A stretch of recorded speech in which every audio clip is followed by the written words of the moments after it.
Breaking చూస్తున్నాం. Nalgonda Nagarjuna grammar school principal Rupa Reddy హత్య కేసులో ఎట్టకేలకి పోలీసులు ఆ కేసును ఛేదించారు. సంచలన విషయాలు బయటపడ్డాయి. అయితే ఆ రూపారెడ్డి దగ్గర చదువుకున్న విద్యార్థులే ఈ నిర్వాకానికి పాల్పడ్డారట. ఆ స్కూల్లో చదువుతున్నటువంటి ఇద్దరు 10వ తరగతి విద్యార్థులు రూపారెడ్డిని దారుణాతి దారుణంగా చంపినట్టుగా పోలీసులు నిర్ధారించారు. డబ్బుల కోసమే ఈ దారుణానికి పాల్పడేట్టుగా పోలీసులు గుర్తించారు. ప్రస్తుతం ఇద్దరు విద్యార్థులని అదుపులోకి తీసుకున్నారు పోలీసులు. ఈ నెల 11వ తేదీన సాయంత్రం సమయంలో మాస్క్, హుడీ ధరించి రూపారెడ్డి ఇంటికి వెళ్లారు ఆ ఇద్దరు విద్యార్థులు. కొండమల్లేపల్లి మండలంలోని 2 వేర్వేరు తండాలకు సంబంధించిన విద్యార్థులు రూపారెడ్డి ఇంట్లోకి ఎంట్రీ ఇచ్చారు. ఓ విద్యార్థి ఇంట్లోకి వెళ్లి డబ్బులు ఇవ్వాలని రూపారెడ్డిని బెదిరిస్తూ ఉండగా ఇంకో విద్యార్థి బయటే ఉండిపోయాడట. అయితే రూపారెడ్డి ఆ డబ్బులు ఇవ్వడానికి నిరాకరించడంతో ఆ మాస్క్ కూడా మొహం నుంచి ఊడిపోవడంతో వెంటనే ఆ విద్యార్థిని గుర్తించింది రూపారెడ్డికి. తనను గుర్తించినటువంటి సమయంలో రూపారెడ్డిని ఎలాగైనా సరే హతమార్చాలని చెప్పి డిసైడ్ అయినటువంటి విద్యార్థి ఆ భయంలోనే కత్తితో రూపారెడ్డిపై అటాక్ చేశాడు. సో ఆ తర్వాత 2.20 లక్షలు అంటే సుమారుగా 2,20,000 రూపాయలు తీసుకొని బయటపడ్డాడు. ఇక బయట ఉన్నటువంటి ఇంకో విద్యార్థికి 40,000 రూపాయలు ఇచ్చారంట. ఇద్దరు విద్యార్థులు ఈ చోరీకి పాల్పడ్డారు. జల్సాలకు అలవాటు పడి చోరీలు చేస్తూ ఈ రకమైన నిర్వాకాలకు పాల్పడుతున్నట్టుగా గుర్తించారు పోలీసులు. ఇక విచారణ సమయంలో విద్యార్థి జేబులో 1,60,000 రూపాయలు నగదుని స్వాధీనం చేసుకున్నారు పోలీసులు. నోట్ల కట్టలపైన రక్తపు మరకల్ని కూడా గుర్తించారంట. రక్తపు మరకలపైన ప్రశ్నించడంతో అప్పుడు విద్యార్థులు నిజం ఒప్పుకున్నారు. సో విద్యార్థులు 1,60,000 రూపాయల నగదుతో జేబులో కనిపించడంతో ఏం జరిగిందని ఆరా తీస్తే అప్పుడు ఈ విషయం మొత్తం బయటపడింది. అయితే తన దగ్గర చదువుకుంటున్నటువంటి కొండమల్లేపల్లి మండలానికి సంబంధించినటువంటి తండాల్లోని ఓ ఇద్దరు విద్యార్థులు నిర్వాకానికి పాల్పడ్డారు. జల్సాలకు అలవాటు పడి, గంజాయికి అలవాటు పడి ఇష్టం వచ్చినట్టుగా ప్రవర్తిస్తున్నారు విద్యార్థులు. అయితే రూపారెడ్డి పైన స్కెచ్ వేసి రూపారెడ్డి ఇంట్లోకి ఎంట్రీ ఇచ్చి రూపారెడ్డి దగ్గర నుంచి డబ్బులు బెదిరించి తీసుకోవాలనుకున్నారు. కానీ రూపారెడ్డి నిరాకరించడంతో వారితో పాటు కొంత వాగ్వాదాన్ని దిగడంతో ఆ విద్యార్థుల మాస్క్ ఊడిపోయింది. ఆ విద్యార్థుల మొహం గమనించిన రూపారెడ్డి ఇక మా పని అయిపోయింది, మా మేడం మా మొహం గుర్తుపట్టేసిందని చెప్పి ఇక ఆ భయంలో కత్తితో 21 పోట్లు, సో 27 కత్తిపోట్లు ఉన్నాయి. తలపై కూడా చాలా బలమైనటువంటి గాయం ఉంది. సో కసితీరా రూపారెడ్డిని హతమార్చారు ఆ మద్యం మత్తు, ఆ గంజాయి మత్తులోనే. ఇక ఆ 2,00,000 రూపాయలు పెట్టుకొని పరారైపోయారు. బయట ఉన్నటువంటి ఓ కాపలా కాసేటువంటి విద్యార్థికి 40,000 రూపాయలు ఇచ్చి 1,60,000 రూపాయలు తన వద్దే ఉంచుకున్నారు. సో పోలీసులకి ఆ వ్యక్తి డబ్బులతో దొరకడంతో విచారిస్తే అసలు విషయం బయటపడింది. దీనికి సంబంధించి మరిన్ని అప్డేట్స్ ప్రతినిధి అచ్యుత్ అందిస్తారు. అచ్యుత్, అసలు విద్యార్థులు ఎక్కడి నుంచి వచ్చారు, వీళ్ళ వ్యవహారం ఏంటి? సో 10వ తరగతి జరుగుతున్న విద్యార్థులకి ఇంతలా గంజాయి మత్తు ఏంటి, వాళ్ళు ఒక ప్రిన్సిపాల్నే చంపడం ఏంటి, అప్డేట్స్ ఏంటి ఈ విషయంలో? ఎస్ మనోజ్, ప్రిన్సిపాల్ రూపారెడ్డి హత్య కేసులో మొత్తం మిస్టరీ వీటిని కూడా చెప్పుకోవచ్చు. పోలీసులకు సంబంధించిన పూర్తి వివరాలు మరి కాసేపట్లోనే వెల్లడించిన పరిస్థితి. మొత్తంగా ఎవరైతే రూపారెడ్డి నాగార్జున పబ్లిక్ గ్రామర్ స్కూల్లో నిర్వహిస్తుంది, దాంట్లో చదువుతున్న 10వ తరగతి చదువుతున్న ఇద్దరు విద్యార్థులు కూడా గంజాయి మత్తుకు, అంటే వీరికి సంబంధించి కొండమల్లపల్లికి పరిధిలో ఉన్నటువంటి 2 తండాలకు సంబంధించిన ఒక్కొక్క వ్యక్తికి ఒక్కొక్క తండాగా ఉన్నటువంటి పరిస్థితి. వీళ్ళు చాలా కొన్ని సంవత్సరాల నుంచి కూడా గంజాయి తరచూ గంజాయికి అలవాటు పడినటువంటి పరిస్థితి. దానిలో భాగంగానే గంజాయికి అలవాటు పడి ఈ పైసలకు డబ్బుల కొరకు కూడా ఈ హత్య చేసినట్టు కూడా పోలీసులు ప్రాథమిక విచారణకు వచ్చిన పరిస్థితి. మొత్తంగా వివరాలకు వెళ్తే ఎవరైతే రూపారెడ్డి స్కూల్ ప్రిన్సిపాల్ గా ఉన్నప్పుడు ఈమె రోజు సాయంత్రము 5:30 తర్వాత ఇంటికి వచ్చిన తర్వాత వాకింగ్ చేస్తుంటది. వాకింగ్ చేస్తున్న క్రమంలో వెనకనే మనం సలసాలు చెప్పిన ఇంటి వెనకనే మొత్తం పొలాలు, పచ్చని చెట్లు, మొత్తం కూడా కంప చెట్లు ఉన్న క్రమంలో కూడా ఈ ఇద్దరు విద్యార్థులు గంజాయి సేవిస్తున్నప్పుడు ఈ మేడం రూపారెడ్డి ఎవరైతే వాకింగ్కి వెళ్ళినప్పుడు వాళ్ళ కంట్ల పడి ఇదేంట్రా మీరు ఇక్కడ ఎందుకున్నారు, ఏం చేస్తున్నారు అని ఆల్రెడీ హెచ్చరించతో పాటు వీడియో కూడా రికార్డ్ చేసుకున్నటువంటి పరిస్థితి ఉంది.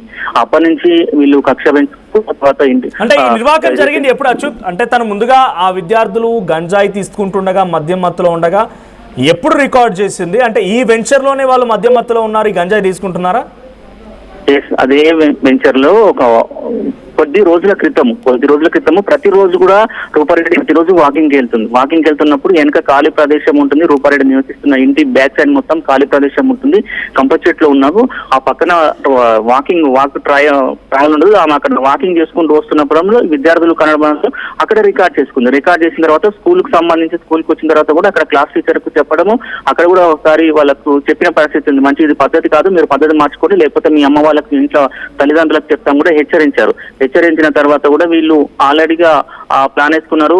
ఎట్లయినా మన వీడియో ఆమె దగ్గర ఉన్నది, మేడం దగ్గర వీడియో ఉన్నది, మన ఇంట్లో పేరెంట్స్ కి ఇచ్చిన ఇబ్బంది అవుతుంది, పోలీసులకు ఇచ్చిన ఇబ్బంది అవుతుంది ఉద్దేశంతో కూడా ఒక క్రిమినల్ మెంటాలిటీ విద్యార్థులు అయినా కూడా యూట్యూబ్ మొత్తం కూడా సామాజిక మాధ్యమాలు చూస్తూ కూడా ఎట్లా ఏం చేయాలి అనేది కూడా ఒక స్కెచ్ వేసుకున్నటువంటి పరిస్థితి కనపడుతుంది. ఎట్లా పోవాలనేది కూడా వాళ్ళకు పూర్తిగా ఒక అవగాహనకు వచ్చి ఒక రెక్కి నిర్వహించి కూడా వెనక బ్యాక్ సైడ్ డోర్ నుంచి కూడా లోపలికి వెళ్ళిన తర్వాత మేడం దగ్గరికి గోడ దూనికి వెళ్ళిన తర్వాత మేడం దగ్గర ఇట్లా పైసలు డిమాండ్ చేసినప్పుడు మేడం ఒక్కసారిగా వాళ్ళని ప్రతిఘటించింది. ఎవరు మీకెందుకు ఇవ్వాలి ఏంటని చేయాలి. ఈ లోపల ఏదైతే మాస్క్ ఏదైతే మంకీ ఉందో అది ఊడిపోయిన తర్వాత ఏమంటే మేడం పెట్టింది, ఏంద్రా మీరేంద్రా మళ్ళీ ఇక్కడికి ఎందుకు వచ్చారని కూడా వారించినప్పుడు వీళ్ళకు ఇక భయమైంది. ఒకసారి ఆల్రెడీ రికార్డ్ అయ్యింది. ఇప్పుడు పైసలు వీళ్ళు ఫస్ట్ మనం ఇక్కడికి రావాలని అచ్యుత్ అంటే మేడం ముందుగా రూపారెడ్డి వీడియోలు తీయడంతో భయపడిపోయారు. ఇలాగైనా మేడం మీద స్కెచ్ వేయాలి, డబ్బులు సంపాదించాలి అనుకున్నారు. సో ఇంకా ఆ వీడియో తర్వాత కూడా అదే స్కూల్లో చదువుతూ ఉండేవాళ్ళ వీరు? అదే స్కూల్లో చదువుతూనే ఉన్నారు. తర్వాత ఫస్ట్ వీళ్ళు వచ్చి ఏంటంటే డబ్బుల కొరకు వచ్చారు, గంజాయికి అలవాటు పడ్డారు కాబట్టి. అయినా ఒక్క సీసీటీవీ కెమెరాలో కూడా రికార్డ్ అవ్వలేదు. పోలీసులు 100 మందిని విచారించాల్సి వచ్చింది. ఇంటి ముందు నుంచి వెళ్ళలేదు, ఇంకా ఎక్కడ కూడా సీసీటీవీ కెమెరా రికార్డ్ అవ్వలేదంటే ఇంత పర్ఫెక్ట్ స్కెచ్ వాళ్ళు ఎలా వేయగలిగారు? విద్యార్థులు ఇప్పుడు పోలీసులకు కూడా అదే సమస్య ఉంది. చాలా వరకు కూడా దర్యాప్తు చేస్తున్న పరిస్థితి ఉంది. ముఖ్యంగా కూడా వాళ్ళు అవగాహన ఉన్నది, 10వ తరగతి చదువుతారు కాబట్టి అవగాహన ఉన్నది. సీసీ ఫుటేజ్ లా పడితే మాత్రం పోలీసులు పట్టుకుంటారు, కేసులు నమోదవుతాయని కూడా వాళ్ళకు ఒక ప్లాన్ ఉంది. ఆ ప్లాన్ ప్రకారం కూడా కొన్ని సినిమాలు చూడడం, దాంతో పాటు యూట్యూబ్ సామాజిక మాధ్యమాలు కూడా చూసుకొని కూడా ఏదైతే సీసీ కెమెరాలు ఎక్కడంగా వెళ్తే మనకు సీసీ కెమెరాలు ఎక్కడంగా పోతే మనకి ఇది ఉంటుందని కూడా బ్యాక్ సైడ్ పూర్తిగా వెనక బ్యాక్ సైడ్ వీళ్ళు వచ్చి ఇక్కడ మొత్తం ఒక స్కెచ్ చేసుకొని వచ్చిన తర్వాత వీళ్ళు ఫస్ట్ వచ్చి డబ్బులు డిమాండ్ చేసిన పరిస్థితి ఉంది రూపారెడ్డి డబ్బులు ఇస్తే మాత్రము వాళ్ళు వెళ్ళిపోయే అవకాశం ఉందేమో. రూపారెడ్డి డబ్బులు ఇవ్వకపోవడం, ఒకసారిగా మాస్క్ వాళ్ళ దగ్గర మొహానికి ఉన్న మాస్క్ ఊడిపోవడం కూడా రూపారెడ్డి ఇదేంటో మళ్ళీ ఎందుకు వచ్చారు అని కూడా మళ్ళీ అనడం కూడా ఒకసారిగా ఏంటి పరిస్థితులు అయినా ఆల్రెడీ డేటా ఉంది, రికార్డు ఉన్నది, మళ్ళీ వచ్చినాం కాబట్టి తెలిసిపోతుంది అని అనుకున్నారా?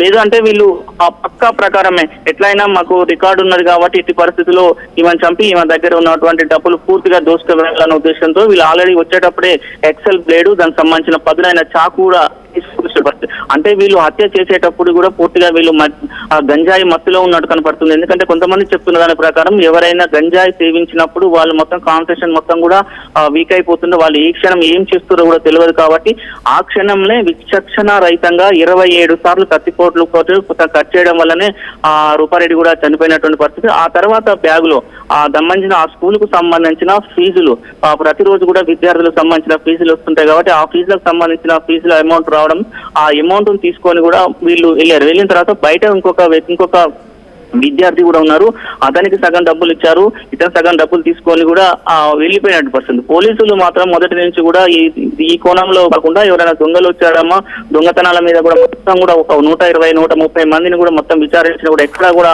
ఆనమాలు అవుతాయి. ఎక్కడో ఒక చిన్న కోణంలో పోలీసులకు ఒక చిన్న కోణంలో క్లూ దొరకడం, దాంతో కూడా పూర్తిగా పోలీసు ఎలా చేరించారు, అసలు వీళ్ళ మీద ఎలా అనుమానం వచ్చింది? విద్యార్థులే అన్నట్టుగా ఎక్కడ కూడా ఎటువంటి అనుమానాలు రాకుండా వాళ్ళు ఈ పని కానించేశారు. సుమారుగా 11వ తేదీన సరిపోతే వారం 10 రోజుల తర్వాత పోలీసులు ఈ కేసును ఛేదించారు. అసలు విద్యార్థుల అనుమానం ఎలా వచ్చింది? అంటే వాళ్ళ చేతిలో నగదు ఆటోమేటిక్గా వాళ్ళు తనిఖీలు చేస్తూ ఉంటే పట్టుకున్న సమయంలో ఈ డబ్బులు ఉన్నాయి కాబట్టి విచారిస్తే విషయం బయటపడిందా, లేదు పోలీసు వారికి ఏదైనా పర్ఫెక్ట్ సమాచారం వచ్చిందా విద్యార్థులు అయ్యి ఉంటారు అనేది?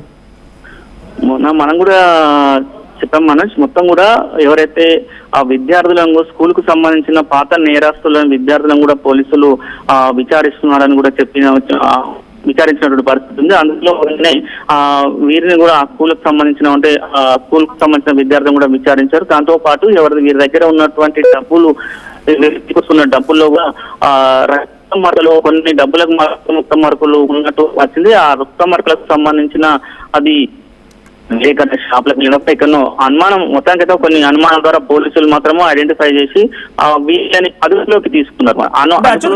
క్రిమినల్ రికార్డు ఉందా ఈ విద్యార్థులకి? కొంత సీరియస్ గా ఎలిగేషన్స్ ఏమైనా ఉన్నాయా? వాళ్ళని ఎలా గుర్తించారు అని ఆ ఇద్దరు విద్యార్థులను ఎలా పసిగట్టగలిగారు? లేదా ఎవరైనా తోటి విద్యార్థులు చెప్పుకొచ్చారా? తర్వాత ఈ ఘటన నుంచి స్కూల్ నడుస్తోందా? విద్యార్థులు స్కూల్కి వెళ్తూ ఉన్నారా?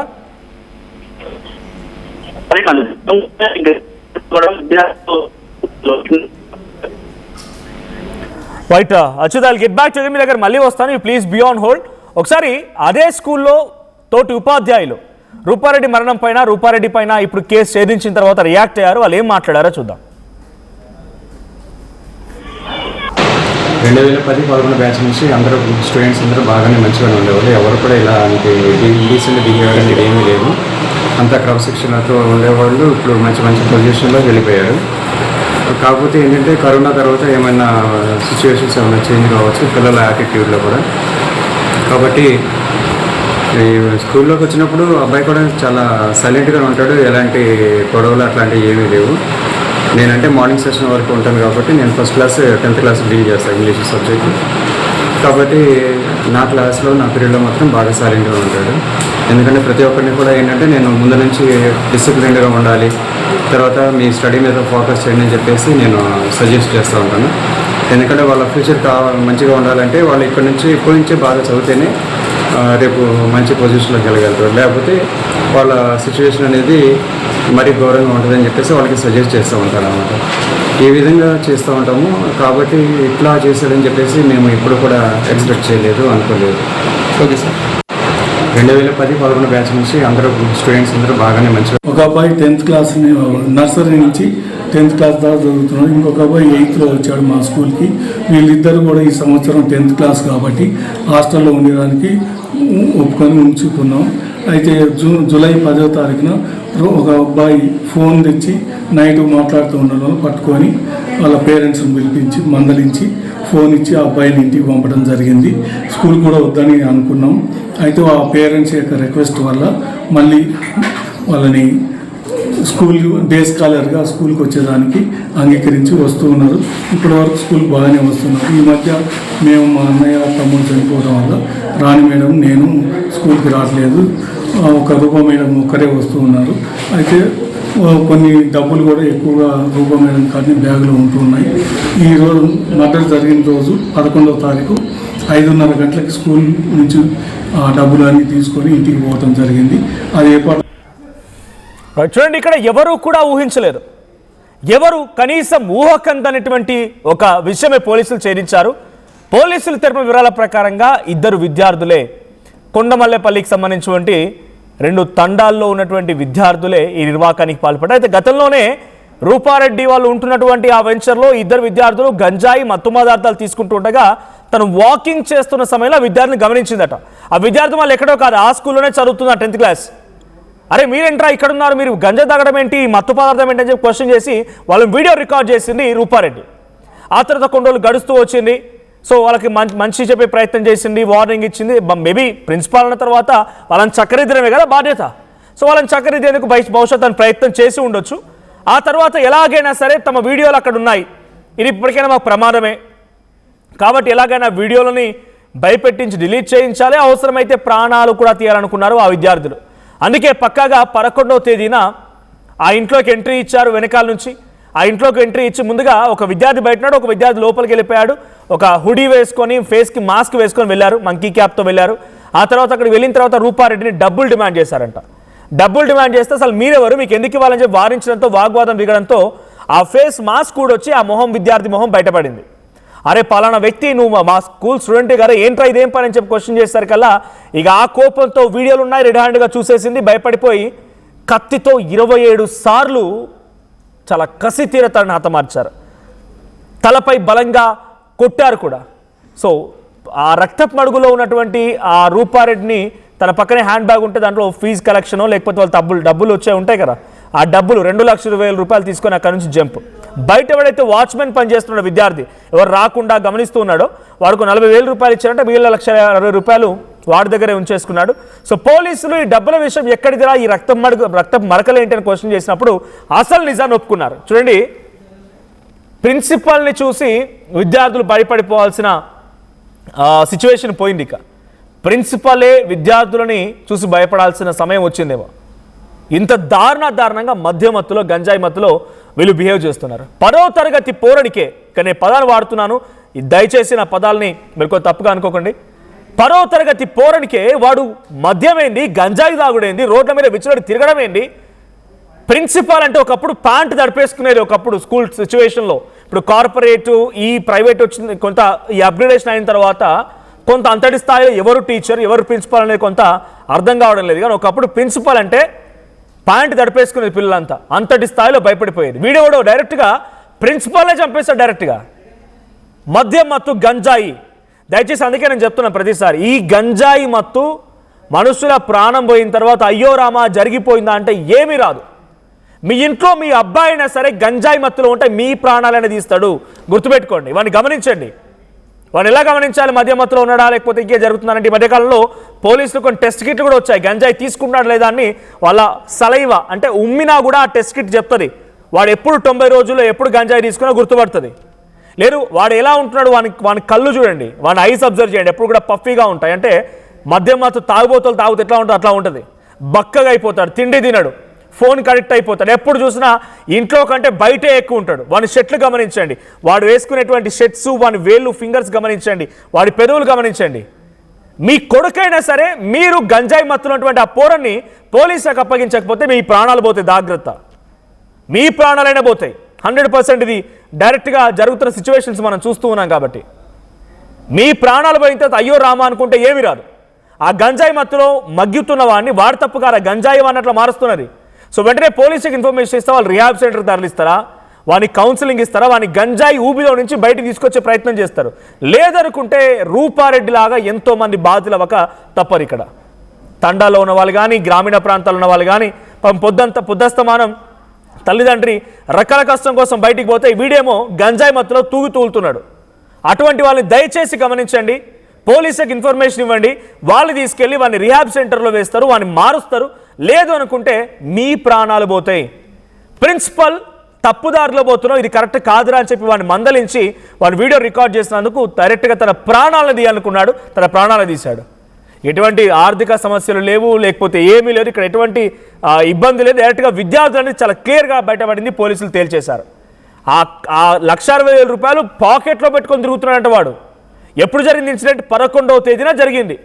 11వ తేదీన జరిగితే ఇప్పుడు బయటపడిందంటే ఇంకా వాడి దగ్గర 1,60,000 రూపాయలు ఉన్నాయంటే వాడు ఎంతలా ఈ డబ్బులు వినియోగించుంటాడు, ఎట్లా ఖర్చు పెట్టుంటాడు, ఎన్ని రకాలుగా ఆ డబ్బుతో గంజాయి తాగుంటాడు, ఇంకెంతమందిని చెరిచి ఉంటాడు ఈ రకంగా. సో దయచేసి మనం డెఫినెట్గా ఈ గంజాయి అనేటువంటి ఈ మాదక ద్రవ్యాన్ని కనుక రూపుమాపకపోతే ప్రతి ఒక్కరు ఇబ్బంది పడాల్సిందే. కనీసం ఇంట్లో నుంచి బయటకు వెళ్ళి ఆడపిల్ల కూడా క్షేమంగా ఇంట్లోకి రాకపోవడానికి గల ప్రధాన కారణం ఈ మత్తు పదార్థాలే. ఈ మత్తులు తీసుకున్నటువంటి ఈ వెదవలే జంతువుల్లా మారిపోయి విచ్చలవిడిగా ప్రవర్తిస్తున్నారు. ఒక ప్రిన్సిపాల్నే చంపేశారంటే ఎంతటి తెగింపు వాళ్ళది అర్థమవుతోంది. డైరెక్ట్గా ఆ స్కూల్లో చదువుతున్న విద్యార్థులే ప్రిన్సిపాల్ని చంపివేయడం పైన మీ అభిప్రాయం ఏంటి? మీ చుట్టూ ఎవరైనా గంజాయి మత్తులో ఉన్న వాళ్ళు ఉంటే డెఫినెట్గా పోలీసులకు ఇన్ఫర్మేషన్ ఇవ్వడంతో పాటుగా ఈ వీడియోని ఇంకో నలుగురికి షేర్ చేయండి. ఎంతటి ప్రమాదం గంజాయి మత్తు అనేది వాళ్ళకు కూడా అర్థమవుతుంది. సో రూపారెడ్డి మరణం మిస్టరీ అయితే వీడింది. విద్యార్థులే రూపారెడ్డిని హతమార్చడం పైన మీ అభిప్రాయం ఏంటి? కామెంట్ చేయండి.